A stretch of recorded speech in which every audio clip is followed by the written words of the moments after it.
Matthew orí kẹrin ẹsẹ̀ kẹjọ àti ẹsẹ̀ kẹsàn-án. Èṣù gbé lọ sí orí òkè gíga ẹ̀wẹ̀, ó sì fi gbogbo iná ọba ayé àti gbogbo ògo wọn hàn.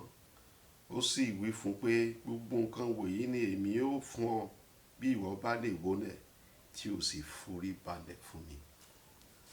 Ní orúkọ Jésù ò ní forí balẹ̀ fún Sátánì. Ní orúkọ Jésù ọmọ ẹ ìdílé ò ní forí balẹ̀ fún Sátánì. Ní orúkọ Jésù ayẹ ìdílé ẹ ní wólẹ̀ fún Sátánì. Gbogbo ìtànjẹ Sátánì, gbogbo ẹ̀tàn Sátánì, ní orúkọ Jésù Ọlọ́run máa fún ẹ ní ọgbọ́n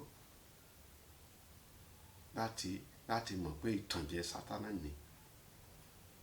Èṣù tó mú Jésù lọ sí ibi gíga tó ń fi gbogbo ayé hàn, ṣé èṣù ló ní gbogbo ayé ni? Irọ́ ni, lórí irọ́ ni, bó ṣe ń sọ ní Nàìjíríà, ní orí irọ́ ni.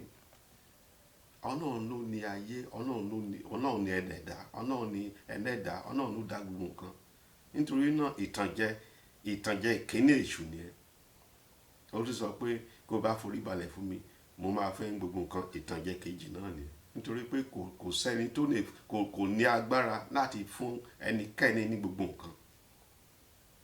Bí èṣù ṣe fẹ́ tàn Jésù jẹ, ó tún gbàgbé pé èṣù gan fúnra ẹ̀, wípé Jésù gan tó jẹ́ Ọlọ́run, Jésù gan ló dá èṣù. Nítorí pé ìwé mímọ́ sọ fún wa pé èṣù gan fúnra ẹ̀ pé Ọlọ́run ló dá. Èṣù ó kún fún ìtànjẹ, ó kún fún irọ́. Gbogbo ohun tí èṣù bá sọ lórí irọ́ ni.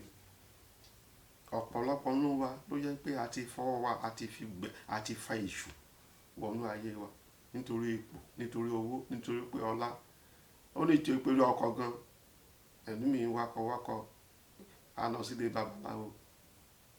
Ẹlòmíì wá mọ, ó ń wakọ̀, ó ń wáyà.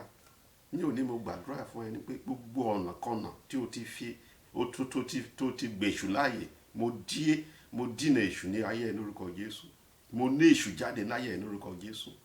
Gbogbo ohun tó ti ṣe, gbogbo ohun tó ti kí ọ bọ̀, gbogbo àgúnmu tó ti mú, gbogbo abẹ́rẹ́ tán ti fi sàmì sí ẹ lára, gbogbo ohun tán ti fi kọlà sí ẹ lára, tó ti fẹ́ èṣù, tó ti ẹ̀mí kẹ́mí tó fi fà sínú ayé ẹ, ní òní iná Ọlọ́run ní jáde lórúkọ Jésù.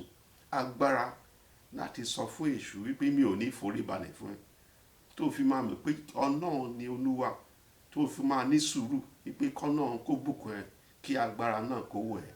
Mo pàṣẹ fún èṣù kó pẹnu ẹ̀ mọ́. Gbogbo orú èṣù mo sọ di asán. Bẹ́ẹ̀ ni ó rí lórúkọ Jésù Kristi Olúwa wa.